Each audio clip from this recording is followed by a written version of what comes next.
球的自转又加速了啊！我们现在的一天已经不足24小时了，那这原因还不是特别的清楚。今年的6月29号就成为了有史以来最短的一天。那么根据最新的数据，地球近些年来自转速度明显加快，尤其是今年的6月29号，这一天比标准的24小时短了 1.59毫秒。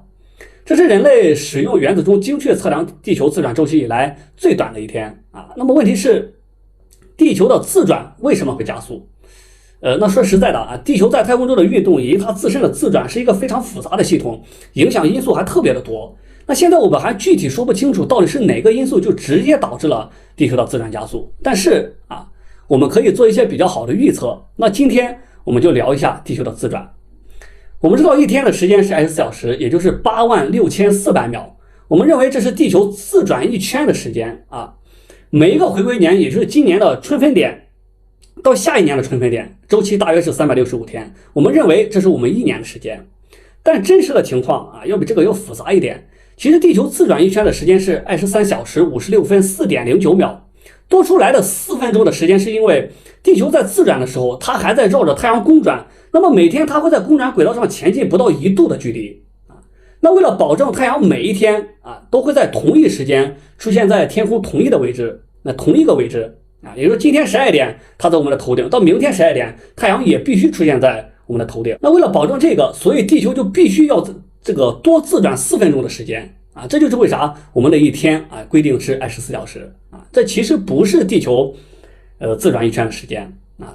说实在的啊，这个其实猛的一下还不好理解。你暂停一下，仔细研究一下这个图片啊，仔细看一下，你就会明白的啊。那么对于地球的公转来说，真实的回归年平均长度是365.24i193天啊。如果我们总是采用一年365天的话，那我们的日历啊就比真实的回归年要短，对吧？这样就会造成日历和节气出现误差的，它们就对不上了。那为了消除这个误差，我们有时会在爱月给日历上多加一天，也就是29天。那么这一月啊就是闰月，那么这一年就是366天啊，也就是闰年，对吧？以保证我们日历的准确性。那么相信你还听过有一个闰秒，对吧？那这个东西是怎么来的？那么自从上世纪的60年代，人们使用原子钟这个精确测量了地球自转周期以后，我们就发现这地球的自转周期它不总是24小时啊，要比24小时要多一点点。这就说明我们地球自转的速度它不是一个常数，它在波动。所以从1972年开始，我们就会在某个时间点给世界时，也就是我们的钟表啊，人为多加上1秒，来保证我们钟表的计时和太阳日是同步的，可以一一的对上啊。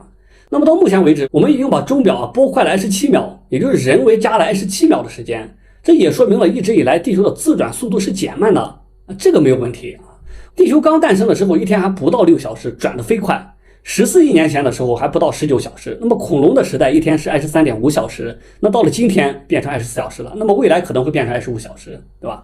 原因是太阳和月球对地球的潮汐制动造成的，尤其是月球的潮汐力啊，它会减小地球的自转角动量，所以从长周期来看，地球的自转速度会一直减小的，那么一天的时间会越来越长。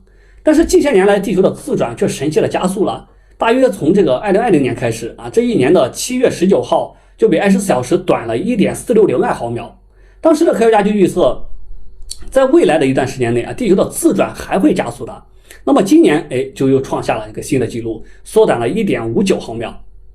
那么地球为什么会突然加速呢？那么刚才我们说了，在长周期内啊，月球对地球自转的影响是主要的。那么未来可以肯定的是，地球会自转的越来越慢，一天都会变成25小时的，这都是有可能的啊。但是在短周期内，地球的自转还真的有可能加速，因为地球它不是一个钢体，它在转动的时候，它的质量会重新分布的，这就会导致这个自转速度发生变化，甚至自转轴啊都会跟着胡乱的摆动了。这其实跟陀螺是一样的。那么这里我们可以参考一下花样滑冰运动员自转的情况。当他们把手臂和脚收缩起来的时候，他们的转动速度就会加快的，这是因为这个质量更加集中在了旋转轴上，它的转动惯量就下降了。那为了保证这个角动量守恒，所以它的转动速度就加快了。那么同样的，当他们把手臂张开的时候那它的转动速度就减慢，这是因为它的质量就分布在了更远的距离上，它的转动惯量就增加了，所以它的转动速度就降低了啊。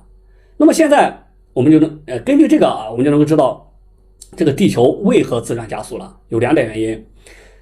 第一点就是地球的质量更加集中在了核心的方向上啊，中心的方向上啊。第二点就是地球表面高处的质量落到了低处啊。这两点其实都很好理解啊。第一点说的是地球从形成到现在，它的核心一直在冷却，那么冷却就会收缩。大约10亿到15亿年前啊，固态核心就形成了，未来还会一直扩大。那么核心的收缩以及引力的作用，就会导致地球的地幔、地壳的物质发生沉降了，给我们带来的最直观的感受就是地震。所以说，每发生一次地震，都是地球的物质沉降重新排列的时间。那么每一次地震都会导致地球收缩的，物质更加靠近中心，所以根据角动量守恒，地球的自转就会加速。这个影响非常的大，这是个非常大的影响非常大的一个因素啊。那么短期内确实会改变地球的自转速度，比如2011年日本发生的8.9级地震啊，当时就导致了地球的自转周期缩短了1.8微秒啊。其次就是我们人类的活动啊，会导致地球的表面的质量啊发生重新分布的，比如在两极地区的冰盖和高山上的冰川融化啊，都会导致地球的质量的分布啊发生比较大的变化。尤其是南极的冰盖，它的海拔在2000米以上啊，重量达到了3000万亿吨。如果它全部融化的话，就会导致地球的质量分布发生非常大的变化，导致质量更加靠近中心啊。所以近些年来，随着全球的变暖、冰川的融化、海平面的上升，这些变化都在给地球在提速啊，甚至会导致地轴发生异常的摆动，也就是钱德勒摆动。他说的是，地球的自转轴相对地球的表面有一个小幅度的摆动啊，它这个摆幅只有3到4米，相比于地球的尺度来说，这是非常微小的。也就是说，地球的自转轴它也不是固定的，它也会发生变化，导致这个变化的原因目前还不是特别的清楚，但可以肯定的是，也是因为这个质量的重新分布导致的，对吧？好，那最后总结一下啊。